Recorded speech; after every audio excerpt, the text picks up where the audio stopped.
right, so one of the big things that I've been working on my pitching delivery is hip to shoulder separation. But what I realized was that I was creating fake hip to shoulder separation instead of true hip to shoulder separation. And it's a little bit misleading when you think about hip to shoulder separation, because when you think about hip to shoulder separation, this is at least what I thought and felt, was as long as my hips are through and my shoulder is back, then it's creating that stretch, right? And so that's how I threw. You know, my hips would fire and then my arm would be back. I'll get a deep stretch in the pec and I'll whip the arm through. And then that felt like I was getting a lot of separation, right? But I was talking to my co-founder, Albertus. He did a full mechanical breakdown of my mechanics. And what he told me was that I was creating fake hip to shoulder separation instead of true separation. And so this is what I want to talk about in this video. Now, when we talk about hip to shoulder separation, what we really want to think about is the pelvis, right? This bone right here in the hip to face the target, okay? So this is cleared and fired when you're in this position. And then it's not just the shoulders to be back. Yeah, this is good. But to have elite and true separation, you actually want to keep the rib cage, right? This bone closed. Okay, so if you try this right now, you would feel a huge difference between, okay, I'm here and then my shoulders are closed. How much tension do you feel right here? Versus my hip bone and my pelvis is open and now I've got to try to close this rib cage. And the amount of tension that you feel is not even close, right? When you really try to keep your rib cage closed, then you feel a crazy amount of tension and this torque, right? And this is what's gonna catapult your whole upper body and your arm forward, rather than it just coming from your pec and your shoulder being back, right? When I do this, I have a very mobile upper half, and it doesn't even feel like I get that much stretch here. Like, this is a comfortable position for me to be in. But when I'm trying to keep my rib cage back, right, and my pelvis, and I try to get here, it's like I can't even hold that because there's so much tension, right? And so that's what we want to create, because the more tension and the torque we get in the middle of our body, right, the harder we're technically going to throw, because there's going to be more energy, right? Here, it might be like it's kind of like a rubber band, right? Where if you're here and you're here, yes, it's stretching, but it's kind of loose, right? You don't really feel a crazy amount of stretch. But if you're here, and rib cage is closed, and you're more in this position, then it's like a tight rubber band that you're pulling and then releasing, and you get way more energy out of that, right? And so that was my problem, was I was here and I didn't realize that I needed to keep my rib cage back and closed, rather than I just thought I had to keep my shoulder back, right? And that was creating this position where everything was going together here, but then my shoulder would stay back and I would whip through. And this was actually creating a lot of arm issues for me, and I was trying to figure out why. And I also wasn't throwing as hard as I wanted to. You know, in this facility, it isn't an adrenaline environment. I'm in like 90, 92, topping 93 range, but I was anticipating to be more in the 94, 95, 96 range in a non-adrenaline environment, especially because I'm trying to throw 100 miles an hour. One of the big reasons was I had forgotten this concept of keep your pelvis open, rib cage closed, right? True separation. And this is something that I had done naturally previously, but because I had got a bunch of surgeries on my back and I had a couple injuries, like I had lost that, right? And part of it for me was because my body didn't feel comfortable getting into this position anymore because my back wasn't as strong. But now that I'm getting back into it, my strength is back, my mobility is back, I can really force myself to get into this position, right? And so for you watching this, I would look at your video and be like, okay, am I actually creating separation between your rib cage and your pelvis?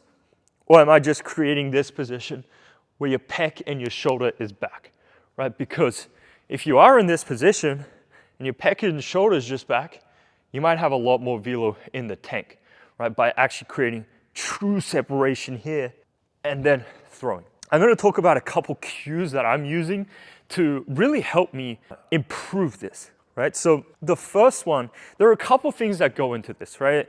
Like some people, yeah, one cue is gonna help them and then they're gonna be able to create separation. But for me, it was a multi-step process. Firstly, what I needed to teach my body was the pelvis to yank the spine. It wasn't the upper body. It's not the torso yanking the pec anymore. It was more the pelvis yanking the spine, right? So it's like a dead arm type thing where I feel the pelvis yank and then it's yanking on my spine and it pulls my spine through. This is what creates that separation right here. So just simply feeling this and ingraining this pattern a little bit more has helped a lot, right? But in terms of cues, one of the biggest cues for me is to get to the shoelaces of my back foot. Okay, so this might sound a little confusing, but for me, I'm thinking about this through a two-step process. So I need to be able to fire my pelvis through completely, and I have to keep my torso back. For me to be able to fire my pelvis through, what I needed to do was to fire this foot. Right? So previously, when I wasn't firing my pelvis very well, I would think, let's drive the knee down or let's just rotate the back leg. Or I didn't really think too deeply about the back leg. And so what was happening was I would be here and I'd be rotating, but the pelvis would kind of get stuck here, right? And it wouldn't get into full rotation. And it was because this foot was getting stuck, right? It was like in this position and then I was throwing. But what I started to realize is that, especially when I was throwing harder a couple years ago, my foot would fully clear here, right? It would fully clear and this would force full pelvic rotation. You can even try this watching this. If your foot clears, there's no way that your pelvis isn't going to fire, right? And maybe you have crazy internal rotation and you can be like in that position, but for me, if my foot fires, like I can't go anywhere. The pelvis is fully fired, right? So for me, and that made it easy is, okay, let's get to the shoelaces on my back leg, right? And if I get here, right, and I'm in this position, then I know my pelvis has fired. And that was the first cue. Another cue that has helped multiple of our athletes at the Pitcher Lab is just slamming the knee down, right, to get this pelvis open. Some people even, they can do it just by thinking about getting to the front foot, right? So like they don't even think about spinning. It's just, okay, I'm getting to the front foot and they can naturally, right, get this pelvis rotation. For me, I had to force it a little bit to ingrain it into my body. Once I started to get comfortable with that, I'm still working on it. That's part one of how I'm working on getting my pelvis through. Now, step two was keeping my upper body back. Right? And there's a couple things that you can work on with this, and some things that I'm working on is, firstly, side bend, okay, with my spine. So I'm getting a lot more side bend. And I'm gonna attach a video of when I was throwing at my hardest. I was mid-90s, topping out 98 miles an hour. And when I look at that video, I have a lot of side bend, right? But now when I look at my video, I don't have as much. I'm more neutral, I'm more here. Right? And what the side bend actually helped me do was to stay back and closed, right? When I'm side bended here, it's a lot harder for me to get open versus if I'm just neutral, it's a lot easier for me to get open with the torso, right? So when I'm side bent, it helped me stay closed and back for a lot longer. Another thing that feeds into this is the glove side. Right, having a strong glove side right here, internally rotated, really helps me stay closed. And these are the two things that I noticed out of the video when I went back and saw my mechanics. And this is something that Albertus and I went back and forth with, is like, okay, what did you do really well when you threw hard? What do you do not as well when you throw hard? Right, and this is a process that we go through with a lot of our athletes as well, is how can we get you back to your best self? Right? And for me, it was a lot of side bend. I'm able to stay back and close really, really well versus right now where I'm more neutral and my glove side isn't as strong. And I was even diving forward a little bit. I just become so susceptible to just leaking and getting open. And so that just wasn't it. Those are like the two cues that I'm starting to think about with creating true elite separation. Is firstly, make sure the pelvis has gone and then side bend. And obviously this isn't something you can work on in one session, right? It has to be like one focus per session. You can't be like, all right, I'm gonna side bend and I'm gonna think about pelvis rotation and glove side all in one throw, right? It has to be like, okay, this week I'm just gonna focus on pelvis rotation, right? And so just ingrain this. Okay, I'm getting this feel. Even if my torso isn't back yet, you know, that's fine, because I'm just focused on my pelvis, right? Bang, bang, bang. And then the next week you might be like, all right, it's starting to feel good. Let's start to think more about the torso. Let's incorporate some side bend. Let's incorporate a stronger glove side to keep myself back a little bit more. And again, this is stuff that has worked for me. The overall principle of you have to create this separation is true for everyone, right? You're gonna have to create this type of separation to throw extremely hard in the mid-90s and beyond. But these specific cues, stuff that has worked for me. And so this is something that you'd have to experiment with to see if it helps you, right? Especially with something like the side bend. It can actually make people throw slower if they're a guy who gets stuck over the rubber, right? If they incorporate side bend and they start getting stuck over the rubber and then they have a hard time parroting out of this position, then it's not gonna be good for you, right? But if you're like me, and lower body power is a huge strength of yours, then something like a side bend might be good, right? And the last thing that I wanted to touch on with this is the use of your back leg, right? So one of the big things that was destroying my ability to create elite separation was I was getting too pushy down the mount. And so what I was starting to feel was I would get into here, and now I wanted to push off the mount. Now this is something that I've always done, but it was creating the issue of as soon as I'm starting to push, everything started to come open, right?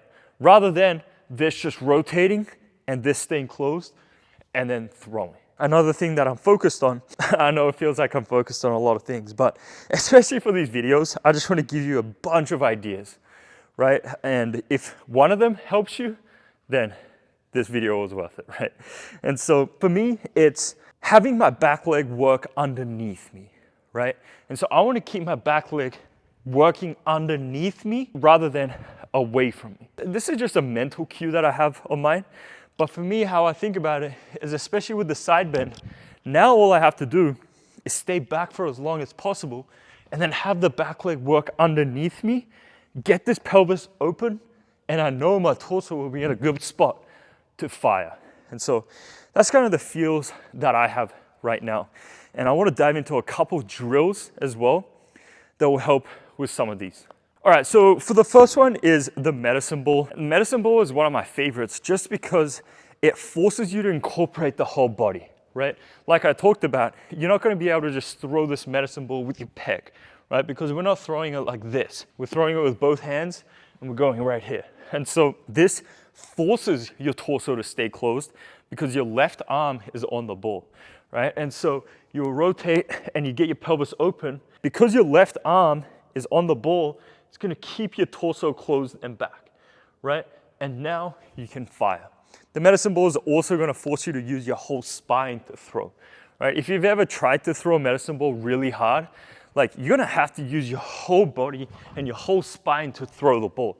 If you're just throwing with your arms, right, you're just gonna throw slow, right? And so there aren't any like specific exercises that I like with the medicine ball, but it's more of a feeling of just feeling the pelvis, right, yanking the spine and pulling the spine, right? Again, it's this feeling rather than this feeling, okay? So for this, it's like, it's right here, and then again, pelvis yanks the spine, and just feeling this stretch every throw, right? The medicine ball is so good for that. Now, another couple drills that you can incorporate, especially with the plyo balls. I like the plyo balls to work on mechanical stuff just because, you know, when you're throwing plyos, you can give yourself a chance to really get mechanical with it and feel out everything.